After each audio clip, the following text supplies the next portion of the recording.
some people say, well, you shouldn't impose a religion on your kids. You should let them choose for themselves. In many ways, though, faith, religion, it's like a language. You can't raise your kids without a language. You got to teach them a language, and whatever that language is. But that doesn't mean they can't learn other languages. That doesn't mean they can't, if they do learn another language, even appreciate their own language more. So when you raise your child with a faith, you're giving them kind of the tools, you're giving them the processes to live a life of faith. And if they do decide at some point to choose some other faith or to learn about other faiths, it doesn't mean that they won't be benefited. They're actually going to be strengthened in that process.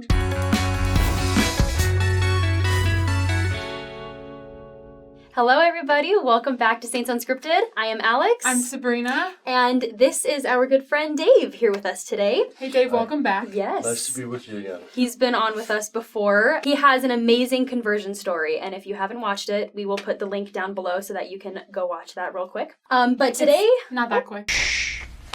Don't say another word.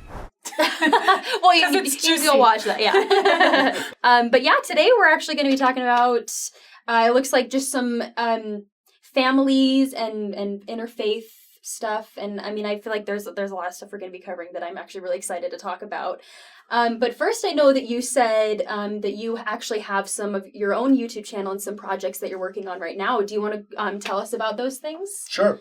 So the project is called the American Families of Faith Project, and our URL is americanfamiliesoffaith.byu.edu, and we do have a YouTube channel, American Families of Faith YouTube channel, that has lots of videos and podcasts and audio articles and cool stuff. So Dave, at what point, because if you've seen his conversion story, you know that he has experience with various faiths.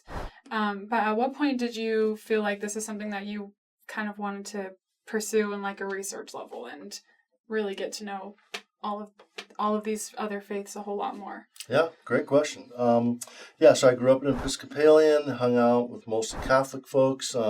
My godmother's Jewish. It's a whole long story, but so I started off in an interfaith kind of an environment. My parents were from different faiths, and kind of when they got married, they converted faiths. And so, it's always been a part of my life, and been fortunate enough to be at BYU where we get to study religion and family life. And we just started first interviewing Latter-day Saint fathers of kids with special needs, and that was interesting. And then we thought, 9/11 hit, and we thought it'd be important to reach out and study Muslim families and Jewish families and Catholic families and Orthodox Christian families, and et cetera. So we've ended up studying about 9 different faith communities, and it's been a blast. Love to study other faiths, love to sit in living rooms and kitchens with people who care about their religious practices. They're committed to their faith. It's been fun to learn from them, and it's been great.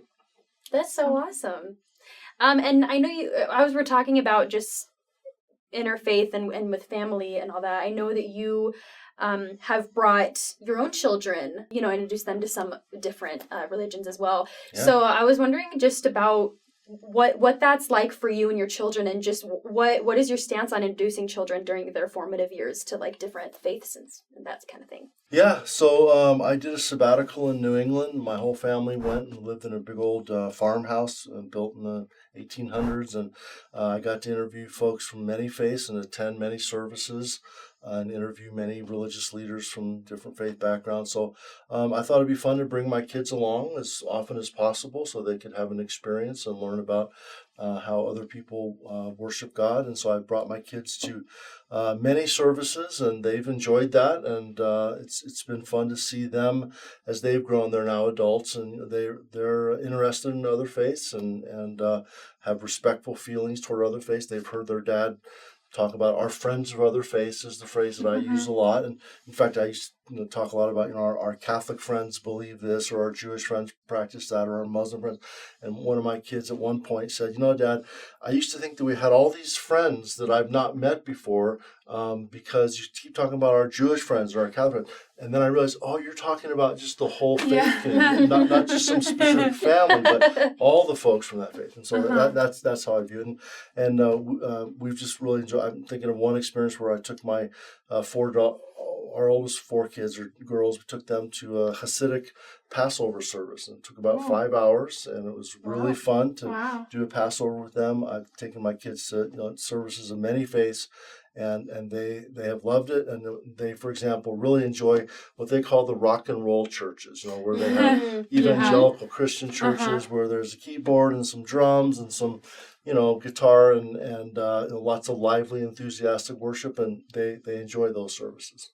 Cool. Yeah, that's so awesome. Yeah, that's really cool. I think, and I don't know if I'm jumping too fast or not, but you're talking about how your kids are developing like this respect and appreciation for different parts of different faiths that maybe aren't part of their own, but that they can look at with admiration. And does that kind of go along with this topic that is addressed a lot in this project of the holy envy? I'm fascinated by that. And so if you maybe want to tell our people a little bit about what holy envy is, because envy is like a scary word, right? But when you put holy in front of it, then what? Yeah, So... that's a great question. Holy envy is a term. Krister Stendahl, who's a Lutheran bishop, now deceased, actually he coined that term way back in when he was observing what was happening in his home country of Sweden when the Church of Jesus Christ of Latter-day Saints were building a temple there. There was a lot of opposition to the church. A lot of people were printing things and saying things that weren't accurate about the church. And so he held a press conference and mentioned that he had kind of 3 rules that he used for his relationships with other faiths.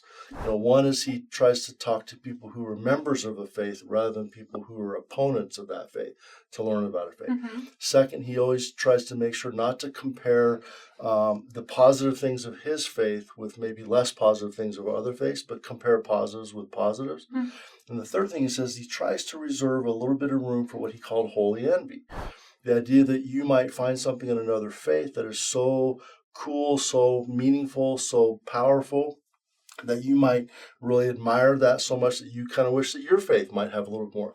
And he actually mentioned, interestingly, since the church is building a temple, he said, I actually have holy envy for the Latter-day Saint practice of baptism for the dead. He said, I think that's really great that Latter-day Saints believe in offering that gift to people on the other side of the veil. And he says, I wish that we Lutherans would do some of that. So he kind of set an example of showing that. So what we have experienced in our interviews with now about 300 families of various faiths, we've seen, and just sitting with people who are highly committed to their faith, who love the Lord, they love each other, hearing how they live their faith in their family, how that faith helps them to be better, helps them to forgive, helps them to be committed, helps them to be, really focused on relationships, and how that, their relationship with God helps them be focused on their relationship with each other.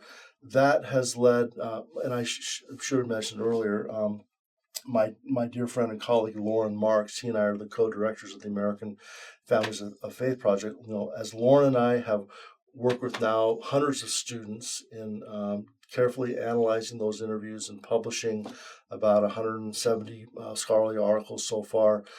We've just loved learning about how our friends of other faiths strengthen their relationships. So, for example, our Jewish friends really focus on what they call Shabbat, the Sabbath day, and we've learned to appreciate the ways that they're committed, that they set things aside. They set aside electronics, they set aside media.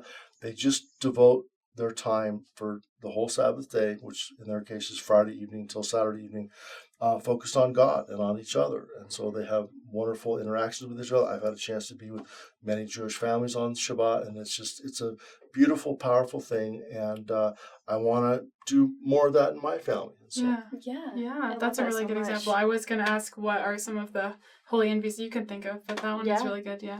And it's kind of, that specific one makes me think about how you disconnect to connect, right? Exactly. And I think that's really important. Yeah. And I kind of just, I don't know, I want to understand a little bit more from what you have learned of how we can develop this holy envy, I guess, in a way that is holy envy, right? Yeah, great question. Yeah. So Loren Marks and I have, in a couple of our chapters and articles, put out this idea of what we call the empathy wall and developing holy envy. And it's kind of a journey, it's kind of a pathway. And it involves kind of going from being ignorant of another faith and then learning kind of indirectly about the faith, becoming, maybe doing some reading, maybe watching some YouTube videos, and just kind of moving along the path. And then as we do that, most of us tend to develop appreciation and respect for other faiths, and that's great. And so hopefully we get to the point where we have kind of a healthy appreciation for another faith. Mm-hmm. But the real way to develop holy envy is to get to know people and to have personal relationships with people of other faiths. And when we love a person, when we respect a person, it's hard not to respect what they believe in deeply, and vice versa. If we know, if we've done the effort to learn about another faith, and then we find out how this particular friend of ours or coworker or family member, how they live that faith, because not everybody lives their faith the same way. There's different ways to be religious, different ways to be Jewish, different ways to be Latter-day Saint. And so learning from that person about how they live their faith and what their faith means to them and why it matters to them and how it helps them, then that's kind of moving into deep respect. And then the more we see how that faith helps that person that we care about to be happy, to be successful, to gain peace, to have all kinds of benefits in their life, it would be hard not to say, I really love and appreciate that faith so much that I want to learn from that. I want to try to do better. And President Gordon B. Hinckley, a former prophet of the Church of Jesus Christ of Latter-day Saints, counseled Latter-day Saints to learn about other faiths and to learn to respect them, and that we can be better Latter-day Saints if we respect others and see how they live their faith. We can learn things from them that can help us live our faith even better. And I've learned that that's true. Yeah. It's not just an idea, it's actually true. Yeah, like with the example of the Jewish Shabbat, is that how you pronounce it? Yeah. Shabbat. How that you've wanted to implement that a little bit more in your life, how that's only going to strengthen your faith and your connection with God, but also that you developed that holy envy by spending that time with people. So. Exactly. That's great. So during this this experience you've had of doing research and learning about other faiths, was there anything that you were surprised at? Anything that was just totally new to you? Or like what was that like for you? Yeah, great question. I think a couple things. One is surprised at how similar people who believe deeply in God and deeply and live their faith with real commitment, how similar that is across faiths. Mm-hmm. Yes, people call God by different names. Yes, they have different scriptures, different prayer practices. But the core processes of loving God, being committed to God, finding value in sacred texts, finding value in being involved in a faith community, finding value in gathering together in a family, to kind of attend to God, to focus on God, that ends up being very similar. And I found myself so many times sitting with families and feeling like I would love to have our family be friends with this family. My interviews were often other places, so it wasn't where my home was. Yeah. But I thought, if we lived in this area, I would love for our families to be friends. I'd love to have our kids come and see how this Jewish family or this Muslim family or this Catholic family observes their faith. And so for me, that surprise was the analogy that I sometimes use is it's like an Olympic village. If you go to an Olympic village, great athletes, wonderfully committed, wonderfully talented at their sport. But in the Olympics, there's all different kinds of sports. And you can look, if you just look superficially, like, what does basketball have to do with, rowing? I mean, they're so different. Mm-hmm. But the core principles of being committed and working hard and making sacrifices and, mental strength and physical strength and nutrition, there's so many commonalities among elite athletes. And I think there's so many commonalities among people who take their faith seriously. Mm-hmm. So I think a lot of these, when you're mentioning you're sitting with families of other faiths, and I think family is like a huge part of, it's definitely a huge part of our faith. I think it's got to be a huge part of like pretty much every faith, right? It is. And I'm thinking about how, I'm going to have a kid soon, and thinking about how. Good for you. Congratulations. But I want to raise, you have this thought that you want to raise your kid loving the same things that are really important to you, specifically religious wise, right? But you also don't want to force them in any direction. Right. And I know that a lot of your research kind of was about this, parent and child's connection on, like what if they don't want to believe what you believe, or and like I guess just like what do you feel like you've learned on that topic that's maybe important to share for people who are a child of a family or we're going to have children their own? It's a great question. Yeah, those things that we care most deeply about, we would love to share those things with our kids. That's natural and understandable.